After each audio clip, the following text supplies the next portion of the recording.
বাংলা ১৪২২ সনের একদম শেষ দিনে তোমাদেরকে আমন্ত্রণ জানিয়ে শুরু করছি প্রাণ মিল্ক ক্যান্ডি কুইজ শো। জানার আছে বলার আছে। ইভান সাইর উপস্থাপনায় তোমাদের সাথে পুরোটা সময় আছে এবং আমাদের সাথে একজন প্রিয় মানুষও আছেন অতিথি হিসেবে, তার কথা জানাবো। তবে তার আগে আজকের এই দিনটি অনেকগুলো কারণে স্পেশাল। তার ভিতরে একটি হচ্ছে আজকের দিনে চড়ক পূজা হয়, সেই সম্পর্কে কিছু তথ্য তোমাদেরকে জানাতে চাই। চড়ক পূজা হিন্দু সম্প্রদায়ের একটি ধর্মীয় অনুষ্ঠান। চৈত্র মাসের সংক্রান্তিতে এটি পালিত হয় এবং এই পূজা খুবই আড়ম্বরপূর্ণ। এতে জল ভরা একটি পাত্রে শিবের প্রতীক রাখা হয়, যা পূজারীদের কাছে বুড়ো শিব নামে পরিচিত। চড়ক পূজার বিশেষ কিছু অঙ্গ রয়েছে, এগুলোর মধ্যে কুমিরের পূজা, জ্বলন্ত কয়লার উপর হাঁটা, কাটা আর ছুরির উপর লাফানো, বানফোড়া, শিবের বিয়ে, অগ্নি নৃত্য, চড়ক গাছের দোলা উল্লেখযোগ্য। এর মধ্যে চড়ক গাছের দোলাটা বহুল প্রচলিত। এতে একটি উঁচু খুঁটিতে ভক্ত বা সন্ন্যাসীকে লোহার হুক দিয়ে চাকার সঙ্গে বেঁধে দ্রুত বেগে ঘোরানো হয়। এ পূজাকে কেন্দ্র করে গ্রামেগঞ্জে কিন্তু মেলাও বসে এবং এতে ধর্ম বর্ণ নির্বিশেষে সব সম্প্রদায়ের মানুষ অংশগ্রহণ করে। বাঙালি আদি লোকসংস্কৃতির এ ধারাটি বর্তমানে বিলুপ্তির পথে। জানা হলো। এবার জানাই যে মানুষটির কথা বলছিলাম, তিনি আমাদের সবার প্রিয় অভিনেতা শাহেদ আলী। তার সাথে কথা বলবো, তার কাছ থেকে অনেক কিছু শুনতে চাইবো এবং তোমাদের ফোন কলের অপেক্ষায় রইলাম। শাহেদ ভাই, স্বাগত। কেমন আছেন? ভালো আছি, আপনি কেমন আছেন? আমি অনেক ভালো আছি। আপনাকে চৈত্র সংক্রান্তির শুভেচ্ছা।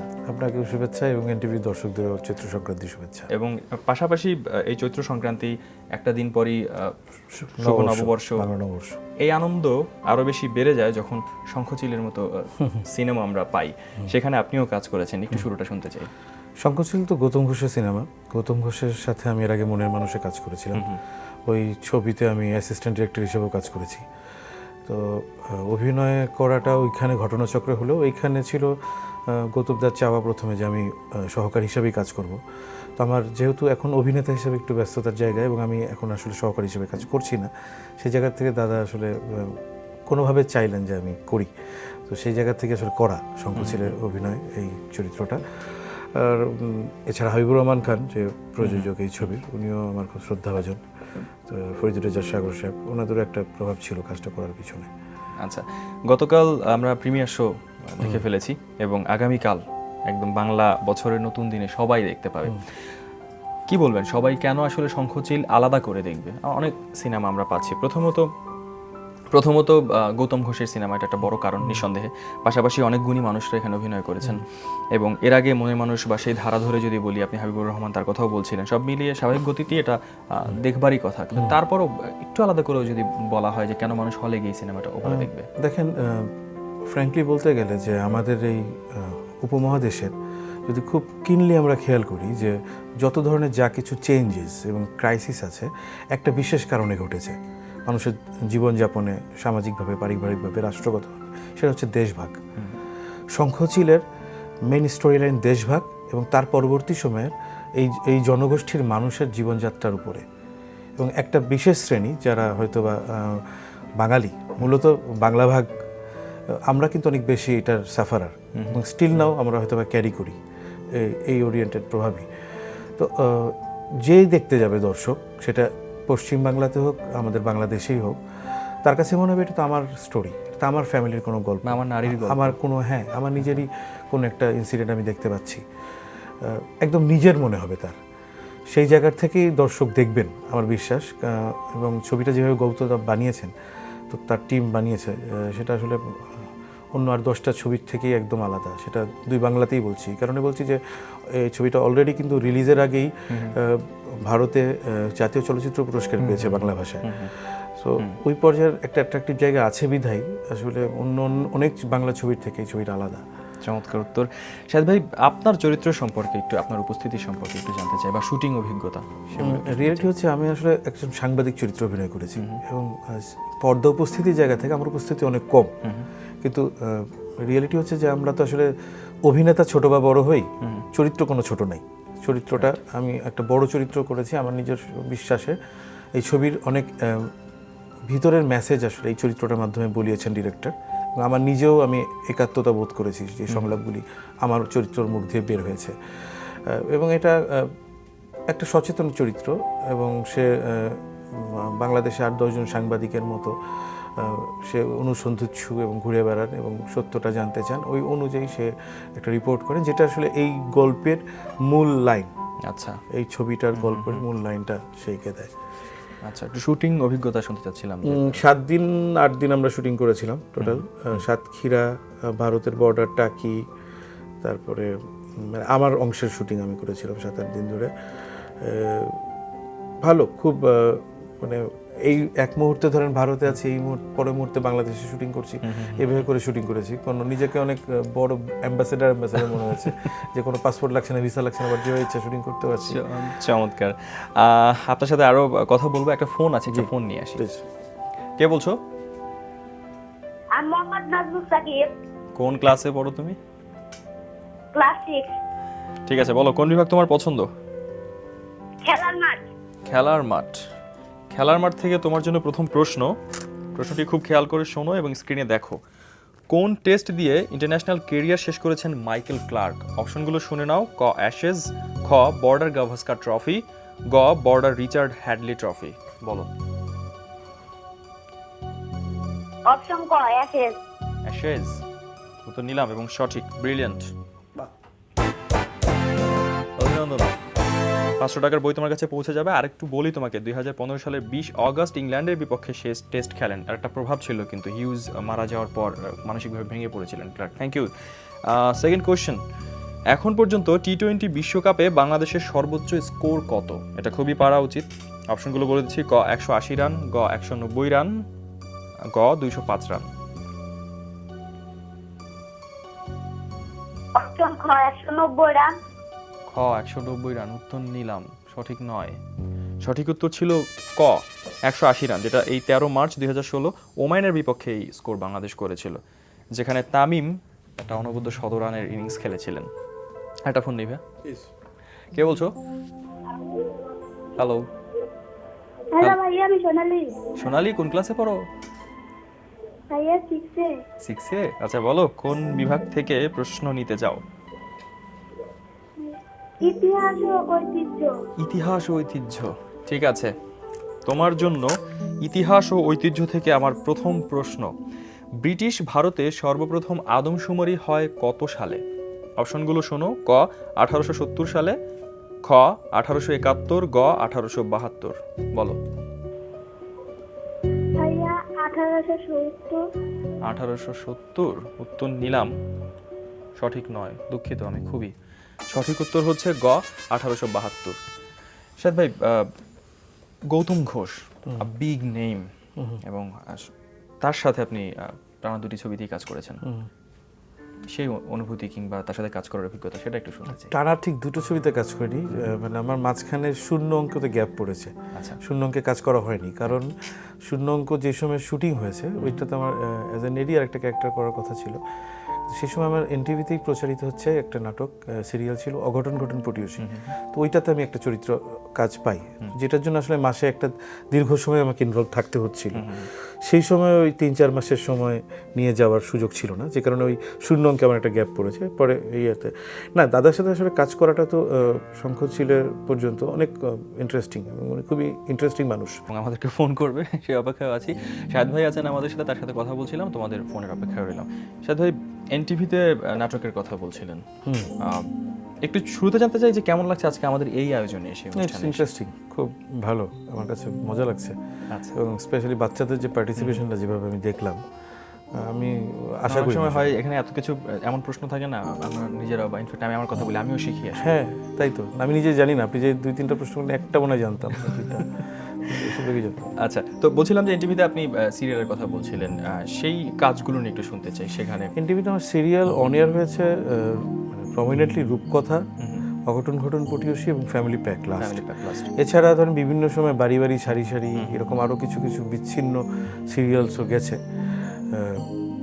এনটিভি ইনফ্যাক্ট আমার প্রথম অন এয়ার হওয়া নাটক, আমি তো মঞ্চে কাজ করি 97-96 ওই সময় থেকে, কিন্তু এনটিভিতে আমার ফার্স্ট নাটক অন এয়ার হয়েছে 2004 সালে। আচ্ছা। এবং সেটা এনটিভির একটা স্পেশাল নাটক, হারানের নাচ জামাই। মানিক বন্দ্যোপাধ্যায়ের গল্প অবলম্বনে গিয়াসউদ্দিন সেলিমের ডিরেকশন ছিল, ওনার স্ক্রিপ্ট ছিল, মানে স্ক্রিন প্লে ছিল। এনটিভি আমার কাছে একটু স্পেশাল, মানে অ্যাজ এ পারফর্মার। এই যে শেষ বারের মতো যেটা সিরিয়ালের কথা বলছিলেন ফ্যামিলি প্যাক, সেখানে নিশ্চয়ই একটা সিরিয়াল করতে গিয়ে কিন্তু সেখানে সবাই, যদি আমি ভুল না করি, সবাই একটা পরিবারের মতো হয়ে যায়, দীর্ঘ সময় একসাথে থাকা হয়। তো সেটার অভিজ্ঞতা বা কতখানি সেই সময়গুলো মিস করেন, একটু আবার একটু নস্টালজিক করতে চাই আসলে। না, অবশ্যই ফ্যামিলি প্যাকের সময়গুলি আসলেই মিস করি। ফ্যামিলি প্যাক আমার খুব পছন্দের একজন ডিরেক্টর, আলিফিদা একরাম তোজো, ওনার ডিরেকশনে কাজ। তো উনি এমন একজন মানুষ যে ওনার সঙ্গ আপনার ধরেন যে কোনো সময় মন ভালো করে দিবে। উনি কখনো কারোর সাথে লাউডলি কথা বলেন না, কারোর সাথে চিৎকার করে তো বলেন না, কাউকে আপনি ছাড়া কথা বলেন না, সেটা প্রোডাকশন বয় হোক, আর্টিস্ট হোক, যেই হোক, সবাইকে সে ওই রকম ভদ্রভাবেই কথা বলেন এবং সেটা অরিজিনালি মেনটেন করে। অনেকে আমরা প্রিটেন্ড করে হয়তো এক ধরনের ফর্মালিটি দেখায়, ওই জিনিসটা নেই এবং সেটা তার ইউনিটের মধ্যেও সে সেটা রাখে, প্র্যাকটিসটা সেই এনভায়রনমেন্টটা সে রাখে এবং খুব ফ্রেন্ডলি। আপনার কোনো চাপ নেই, আপনি আপনার মতো আরাম করে যখন বলবেন আপনি আসবেন, সেইভাবে আসবেন, যখন বলবেন আপনি যাবেন তখনই যেতে পারবেন, উনি কোনো নিষেধ নেই। শাহেদ ভাই এখন কি কি কাজ করছেন? এখন টেলিভিশনে করছি হাউসওয়াইফ আকরাম খানের, দহন অরণ্য আনোয়ারের, দীপ্ত টিভিতে একটা সিরিয়াল যাচ্ছে আমার, ওটা ইয়ের নাম খুঁজে ফিরি তাকে, অনিয়ার হচ্ছে। এছাড়া এটিএনে আরেকটা যাচ্ছে, মানে অনেকগুলো কাজ। আমার একটা প্রশ্ন আছে যে আপনি তো অনেক আগে থেকে সেই মঞ্চের মানুষ, মঞ্চের প্রতি ভালোবাসা বা কাজগুলোর জায়গা থেকেও যদি বলি, আপনার কি কোনো জায়গা থেকে এটা মনে হয় না যে অনেক বেশি কাজ আসলে মানের জায়গাটা কমিয়ে দেয়, কিংবা সেই মানের জায়গাটা ধরে রাখার জন্য একজন আমাদের শাহেদ ভাই সে আসলে কি করে থাকেন, বা প্রত্যেকটা চরিত্রের রূপদানের জন্য আলাদা আলাদা একটা প্র্যাকটিসের তো দরকার হয়? আমি এক ধরনের চরিত্র দ্বিতীয়বার করি না, মানে ধরেন এক প্যাটার্নের চরিত্র যদি করলাম এখন, পরে যখন অফার আসে ওই টাইপের, আমি টেকনিক্যালি অ্যাভয়েড করি প্রথমে, যে আমি এটা করতে চাই না। তারপরে ধরুন ডিরেক্টররা কিন্তু আজকে দেখলে সবাই শুনে যাচ্ছে। আমি আসলে রিপিটেশন আমি আমার নিজের স্বার্থে আমি করতে চাই না অভিনয়ের জায়গায়। আর যদি বলেন মান অনেক বেশি কোয়ালিটি কোয়ান্টিটি কাজ, হ্যাঁ আমি কোয়ালিটিটা মেনটেন করতে চাই, অত বেশি পরিমাণ কাজ করতে চাই না। আসলে জীবন ধারণের অন্য কোনো উপায় থাকলে আমি আরো কম কাজ করতাম, আমি অন্য কিছু পারি না বলে সেক্ষেত্রে অভিনয় পুরোপুরি পেশা হিসেবে হ্যাঁ আমার পেশা পুরোপুরি নিয়েছেন। তো এখন যে কাজগুলো করছেন তার ভিতরে আমি যদি বলি যে একটা থাকে না, একজন অভিনেতা একটা সময় এসে নিজের ইচ্ছে মতন নিজের পছন্দের একটা চরিত্র করতে ইচ্ছে করে, আপনি কি সেরকম পছন্দের চরিত্রে কাজ করতে পারছেন কিনা, বা কোন চরিত্রে কাজ করার খুব বেশি ইচ্ছাও আছে? না, আসলে অভিনেতা হিসেবে আমার যে কোনো ধরনের চরিত্রই আমি করতে চাই।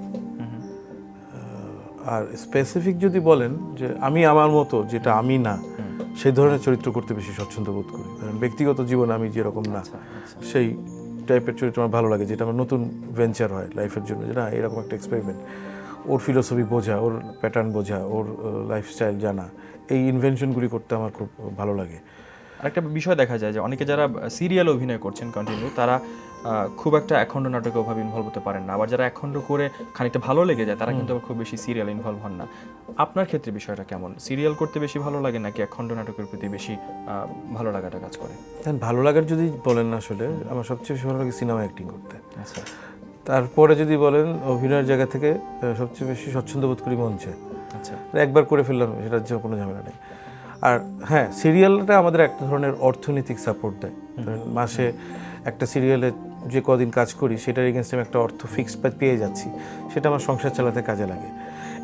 এই সাপোর্টটা সিরিয়াল অনেক ভালোভাবে দেয়। আর হ্যাঁ, এজ অ্যান অ্যাক্টর সিঙ্গেলটা আমার ইন্টারেস্টিং লাগে, অল্প সময়ের মধ্যে ক্যারেক্টারটার সাথে সহবাস করা এবং সেই অনুযায়ী ডেলিভারটা করে দেওয়া, এটা অনেক সহজ প্যাটার্ন। আচ্ছা, সিনেমার কথা বলছিলেন, আপনার সিনেমার কাজ করার সামনে আরো কোনো কাজ করছেন কিনা এরকম? সামনে আমার রিলিজ হবে অজ্ঞাতনামা নামে একটা সিনেমা, তৌকির আহমেদের ডিরেকশনে। ওটা খুব শীঘ্রই রিলিজ হবে যতটুকু জানছি, অজ্ঞাতনামা। আচ্ছা, এরপরে রিলিজ হওয়ার কথা, কাজ চলছে এখনো, পোস্টের কাজ চলছে, কালের পুতুল নামে একটা সিনেমা, আকা রেজা গালিবের ডিরেকশন, নাসিফুল ওয়ালিদের স্ক্রিপ্টে। আর এরপরে গিয়াসউদ্দিন সেলিমের স্ক্রিপ্ট, ওনার ডিরেকশনে স্বপ্ন জাল। ঠিক আছে, এই তিনটা সিনেমা, এই তিনটা সিনেমা সম্পর্কে একটু শুনতেও চাইবো, তবে তার আগে ফোনে কে আছে ওর কথা একটু শুনতে চাইবো। প্লিজ। কে বলছো? ভাই আমি শান্তা, শান্তা কোন ক্লাসে পড়ো? ক্লাস 9-এ। ক্লাস 9-এ, ঠিক আছে, বলো কোন বিভাগ থেকে প্রশ্ন করব? ইতিহাস ও ঐতিহ্য। ইতিহাস ও ঐতিহ্য বিভাগটি কিন্তু শেষ হয়ে যাবে তোমাকে প্রশ্ন করার পরে। হ্যাঁ, প্রথম প্রশ্ন হচ্ছে গ্রামোফোন আবিষ্কার করেন কে? এটা খুব সহজ প্রশ্ন আমার কাছে মনে হয়। অপশনগুলো বলে দিচ্ছি: ক টমাস এডিসন, খ গ্রাহাম বেল, গ আইনস্টাইন। বলো, পারা উচিত শান্তা। ভাইয়া টমাস এডিসন। সাথে মাথা নাড়িয়েছে, আমিও নাড়ালাম। Right answer, thank you. 500 টাকার বই পৌঁছে যাবে। এবার দ্বিতীয় প্রশ্ন করি তাহলে তোমাকে। মোহনদাস করমচাঁদ গান্ধী কত সালে জন্মগ্রহণ করেন? অপশনগুলো আমি তোমাকে বলে দিচ্ছি এবং দেখেও নাও। ক 1869, খ 1870, গ 1871। এটা বোধহয় একটু কঠিন। বলে ফেলো শান্তা। ভাইয়া 1871। 1871 উত্তর নিলাম, কিন্তু সঠিক নয়, দুঃখিত। সঠিক উত্তরটা জেনে নাও, ক 1869। একটা ফোন নেই আমি, হ্যাঁ। কে বলছো? ভাই আসসালামু আলাইকুম। ওয়ালাইকুম আসসালাম। নামটা বলবা? ভাই আমি আকিব, কোন ক্লাসে পড়ো ভাইয়া তুমি? ক্লাস 6। ঠিক আছে, বলো কোন বিভাগ থেকে প্রশ্ন করব? ইতিহাস ঐতিহ্য খেলার শেষ। মাঠ। খেলার মাঠ, ঠিক আছে। খেলার মাঠ বিভাগটিও শেষ হয়ে যাবে তোমাকে প্রশ্ন করার পরে। প্রথম প্রশ্ন হচ্ছে, এবারকার মানে 2016 সালে টি-20 বিশ্বকাপে কয়টি সেঞ্চুরি হয়েছে? অপশনগুলো শোনো। ক 2টি, খ 3টি, গ 4টি। ভাই অপশন কর 2টি। 2টি? তুমি জানো কে কে করেছিল? উত্তর সঠিক। জানি। জানো? আচ্ছা, সমস্যা নাই, আমি বলে দিচ্ছি। আমাদের তামিম ইকবাল এবং ব্যাটিং দানব ক্রিস গেইল। অভিনন্দন, 500 টাকার বই তুমি জিতে যাবে। জিতে ফেললে পৌঁছে যাবে তোমার কাছে। দ্বিতীয় প্রশ্ন হচ্ছে, ইংল্যান্ডের পক্ষে 200তম ওয়ানডে ম্যাচ খেলেছেন কয়জন ক্রিকেটার? অপশনগুলো শুনে নাও। ক 4 জন, খ 3 জন, গ 1 জনও নয়। ভাই অপশন কর 4 জন। 4 জন উত্তর নিলাম, সঠিক না। মানে একজন এই কাজটা করতে পারেনি, একজনও না। 500 টাকার বইয়ের জন্য অভিনন্দন। ভাই আপনি তো বিজ্ঞাপনেও কাজ করেছেন, বিজ্ঞাপন নিয়ে কথা বলবো। আমাদের সাথে ফোনে কে আছো? হ্যালো ভাইয়া, হ্যালো। বুঝি নাই, নাম বলো আবার। নো। নামটা বুঝতে পারছি না। ছবির গ্যালারি খেলবে জানো? হ্যাঁ। তুমি কোন ক্লাসে পড়ো জানি? 5। 5। শোনো, ছবি দেখো। ছবির এই সঙ্গীত পরিচালক ও সুরকারের নাম বলো। অপশন আমি বলছি। ক নচিকেতা ঘোষ, খ রাহুল দেব বর্মন, গ প্রসূন ঘোষ। বলো। ভাইয়া খ রাহুল দেববর্মন।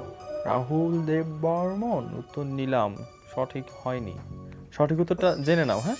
ক নচিকেতা ঘোষ উত্তর সঠিক ছিল না, জানা হলো। শাহেদ ভাই, আপনার সাথে কথা বলতে চাই। 3টি নতুন সিনেমা পেতে যাচ্ছি আপনার অভিনীত, একটু সেগুলো সম্পর্কে শুনতে চাই। অজ্ঞাতনামা দিয়ে শুরু করতে চাই, সেখানে আপনার চরিত্র, সেখানে কাজের অভিজ্ঞতা, সেগুলো একটু শুনতে চাই। অজ্ঞাতনামা হচ্ছে তৌকির ভাইয়ের ডিরেকশনে, তৌকির আহমেদ। উনি তো আসলে খুবই অর্গানাইজড একজন ডিরেক্টর। মানে আমার নিজের বিবেচনায় একটা তৌকির আহমেদ যতটা দক্ষ, আমার কাছে অনেক বেশি দক্ষ মনে হয়েছে ডিরেক্টর তৌকির আহমেদ। এবং উনি যেভাবে করে কাজটা করেছেন, টোটাল ছবিটা আমাদের সাথে অনেক বাংলাদেশের বিখ্যাত অভিনেতারা অভিনয় করেছিলেন, সবাইকে মিলিয়ে যেভাবে করে কাজটা সম্পন্ন করেছেন, সেটা অ্যামেজিং, না দেখলে বিশ্বাস করা যায় না। ওখানে আমার চরিত্রটা একটা গ্রামের সাধারণ দোকানদারের চরিত্র, খুবই সাধারণ একজন মানুষ। ফজলুর রহমান বাবু, উনি আমার চাচার চরিত্রে অভিনয় করেছেন। ওনার সাথে আমরা একটা জার্নির মধ্যে থাকি এই ছবি জুড়ে। এটা শরীফুজ্জামান সেলিম ভাই আছেন, মোশাররফ করিম ভাই আছেন আমাদের এই সেম জার্নিতে, ইকবাল বাবু ভাই আছেন, শতাব্দী ওয়াদুদ আছেন, শাহেদ শরীফ খান, আবুল হায়াত আঙ্কেল, নিপুণ, জুই আপা, জুই মোশাররফ আর কি। তো এনারা সবাই আছেন ছবির মধ্যে। এত বড় বড় অভিনেতাদের মধ্যে আসলে নিজের চরিত্রটা বের করা অনেক কঠিন ছিল, বা ডিরেক্টর তার মুন্সিয়ানা দিয়ে আমাকে একটা আলাদা চরিত্র আমরা সেটা establish দেখার করেছেন। অপেক্ষায় রইলাম। নিশ্চয়ই, অবশ্যই সবাইকে বুঝতে পারছি। আমন্ত্রণ জানাচ্ছি। আর কালের পুতুলে আমি একজন গার্মেন্টস ব্যবসায়ী, আকারেজা গালিবের ডিরেকশনে, এবং একটু ডুয়াল পার্সোনালিটি আছে এই ধরনের একটা ক্যারেক্টার। আচ্ছা আচ্ছা, ওটাও ইন্টারেস্টিং ক্যারেক্টার। স্বপ্নজাল গিয়াসুদ্দিন সেলিমের, ওইখানে আমি অভিনয় করেছি একজন উকিলের চরিত্র। আচ্ছা এবং খুবই জাদরেল উকিল যাকে বলে। আচ্ছা। তো ভাইয়া, এই সেলিম ভাইয়ের নাম বলার পর যেটা আমার কাছে মনে হলো, খুব স্বাভাবিকভাবেই মনপুরের কথা চলে আসে। এর আগে মনে মানুষ নিয়ে কথা বলছিলাম। দুটি সিনেমাতেই আপনি প্রধান সহকারী পরিচালক হিসেবেও কাজ করেছেন। সেই কাজের অভিজ্ঞতার পাশাপাশি একটু জানতে চাইবো, বা আমার মনে হয় যে সবাই এই প্রশ্নটা আপনাকে করে কিনা, বা তাদের ভিতরে একটা জানতে চাওয়া থাকে যে কবে আমাদের শাহেদ ভাই নির্মাণ করবেন বা আদৌ করবেন কিনা, সেই ইচ্ছাও আছে কিনা। ডিরেকশন আসলে আমার সবসময় দিতে ইচ্ছা করে। যখন আমি ধরেন ছোটবেলায় দর্শক ছিলাম, তখনও ডিরেকশন দেওয়ার স্বপ্ন দেখতাম। আচ্ছা, কিন্তু আমার কখনোই সিনেমা ব্যতীত অন্য কিছু ডিরেকশন দিতে ইচ্ছা করে নাই, সেই সময়ের কথা বলছি। এবং পরবর্তী সময় থিয়েটারে যখন ইনভলভ হয়েছে তখন থিয়েটারে ডিরেকশন দেওয়ার ইচ্ছাটা হয়েছে। মনে হয়েছে যে থিয়েটার ডিরেকশন দিব অথবা সিনেমা, এবং আমি কখনো অবশ্যই সিনেমা ডিরেকশন দিব, সেটা জানি না কবে, বাট অদূর ভবিষ্যতে দিব। এটাই আমাদের জন্য আসলে পাওয়া যে আপনি হ্যাঁ, দিবেন। আমি থিয়েটার ডিরেকশন দিব, বাট টেলিভিশনে আমার কখনো ডিরেকশন দিতে ইচ্ছা করে না। আর বিজ্ঞাপন জিনিসটা আমি পারবো না, বুঝবো না, এটা অনেক ভাস্ট যোগ্যতার ব্যাপার। হ্যাঁ, আরেকটা যদি বলেন মঞ্চটা আমি যে কোনো সময়ই চাই, আমার নিজের ইচ্ছা প্রচণ্ডভাবেই। আমি এর আগেও মঞ্চে কিছু কাজ করেছি ডিরেকশনের, ভবিষ্যতেও ইচ্ছা আছে করার। আচ্ছা, সেটা সুযোগ অনেকগুলো পাবো। বিষয় আমি একটু জানতে চাই, একটু যদি ছোট ছোট করে আমরা জানতে চাইবো। আপনি বিজ্ঞাপনের কথা বলছিলেন, আমিও বলছিলাম বিজ্ঞাপনের কথা জানবো। একটু বিজ্ঞাপনেও আপনার সরব উপস্থিতি আমরা পাই, সেগুলো নিয়ে বা সামনেও কিছু করছেন কিনা একটু শুনতে আমি চাই। আসলে একটু চুজি বিজ্ঞাপন করার ক্ষেত্রে আমি আসলে খুব বেশি বিজ্ঞাপন করিনি। আমি ধরেন একটা টেলকো কোম্পানির বিজ্ঞাপন করেছি 3টা, রবি, আর করেছি একটা ম্যাজিক টুথ পাউডার, আর করেছি রাঁধুনি গুঁড়া মশলা, হ্যাঁ। ওইভাবে প্রমিনেন্টলি, আর একটা হ্যান্ড ওয়াশের করেছি। এই কয়েকটা আমি আসলে একটু ক্যারেক্টার স্পেসিফিক করেই কাজটা করতে চাই, মানে খুব কমনলি মাসভাবে বিজ্ঞাপনটা করতে চাই না। আচ্ছা ওই রকম ঠিকঠাক পাওয়া হচ্ছে না বলেও অনেকদিন করা হচ্ছে না বিজ্ঞাপন। আচ্ছা, সাথে আপনি ডিরেকশন দিয়েছেন এই যে শিশুদের আয়োজনে এসে সে কথা বলতেই হচ্ছে যে তাদেরই জন্য আপনি একটি নির্দেশনা দিয়েছেন, সেই কাজের কথা একটু জানান। ফ্যান্টাস্টিক মিস্টার ফক্স নামে রোয়াল্ড হাল নামে একজন প্লে রাইটার, একটা নাটক আছে, ওই নাটকটা ডিরেকশন দিয়েছিলাম সানবিমস স্কুলে। তো এটা বাংলাদেশ শিল্পকলা একাডেমি মূল মঞ্চে শো হয়েছিল, একটা বিশাল শো, 3-4 বাচ্চারা করেছিল। তো এই যে বাচ্চাদের সাথে কাজ করার অভিজ্ঞতাটা কেমন ছিল? বাচ্চাদের সাথে আসলে আমার সবসময় কাজটা খুব ইন্টারেস্টিং আমার লাগে। কাজটা আমি আগে তরঙ্গুলো নামে একটা অর্গানাইজেশনের সাথে ইনভলভ ছিল, যেটা বাচ্চাদের অ্যাক্টিং করতো, সেটাতেও আমি অ্যাক্টিং ওরিয়েন্টেড বিষয়গুলো দেখেছি বিভিন্ন সময়। আমার আসলে সবসময় বাচ্চাদের সাথে ডিল করতে অনেক ভালো লাগে, মানে কারণ ওরা এক একজন তো আসলে অনেক বড় আর্টিস্ট, মানে যত বাচ্চা মিটা আমরা হারাতে থাকি তত আমাদের আসলে আর্টিস্টিক জায়গাটা আমরা খোয়াই। চমৎকার মানে চমৎকার। মনে হয় যে শিশুদের ওদের কাছ থেকে আমার ওই শেখার ব্যাপারগুলি যখন কাজ করি, যখন সুযোগ পাই, সেই জিনিসটা আমার খুব ইন্টারেস্টিং লাগে। সেক্ষেত্রে এই সূত্র ধরে যদি বলি যে সামনে কি আমরা এরকম একটা অপেক্ষায় থাকতে পারি বা এরকম কি আশা করতে পারি যে শাহেদ ভাই কোনো একটা সময় গিয়ে শিশুতোষ কোনো বড় কিছু নির্মাণ করবে, সিনেমার কথাই আপনি বলছেন? রিয়েলিটি হচ্ছে আমার একটা গল্প আমি মানে রেডি আছে, স্ক্রিন প্লে করা আছে বাচ্চাদের।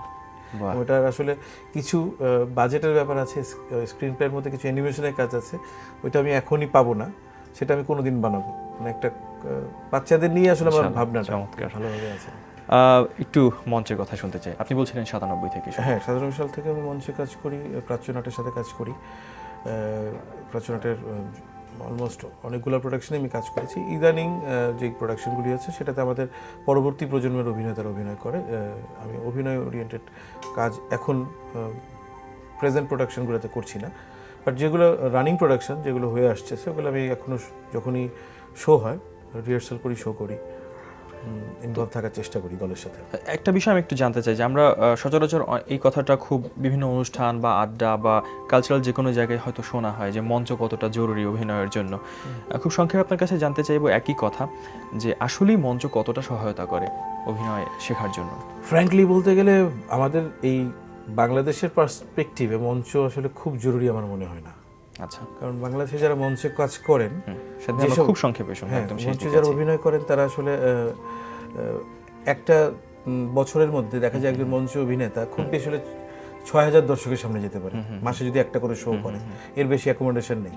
তো একটা 10 বছর ধরে ম্যাক্সিমাম 60,000 অডিয়েন্সের সামনে যেতে পারবে, কিন্তু টেলিভিশন একটা অনেকের কাছে যেতে পারে। অনেকের কাছে, ফিল্ম একটা আরো বেশি। বুঝতে পারছি। ধন্যবাদ আপনাকে, অনেকক্ষণ সময় দিলেন, অনেক কথা আমরা জানলাম। ভবিষ্যতে সবগুলো ভালো কাজের জন্য শুভকামনা, এবং আপনার সাথে নিশ্চয়ই আবার আমাদের কথা হবে। অনেক ধন্যবাদ।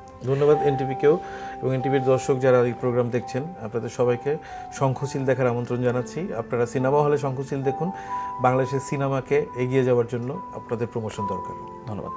যেতে হবে, তবে যাওয়ার একটি ঘোষণা আছে। প্রিয় দর্শক শ্রোতা, বিশ্বের যে কোনো প্রান্ত থেকে যে কোনো সময় এনটিভিতে সম্প্রচারিত সংবাদ ও অন্যান্য সকল অনুষ্ঠান উপভোগ করতে লগ ইন করুন আমাদের পূর্ণাঙ্গ ওয়েব পোর্টাল www.ntvbt.com।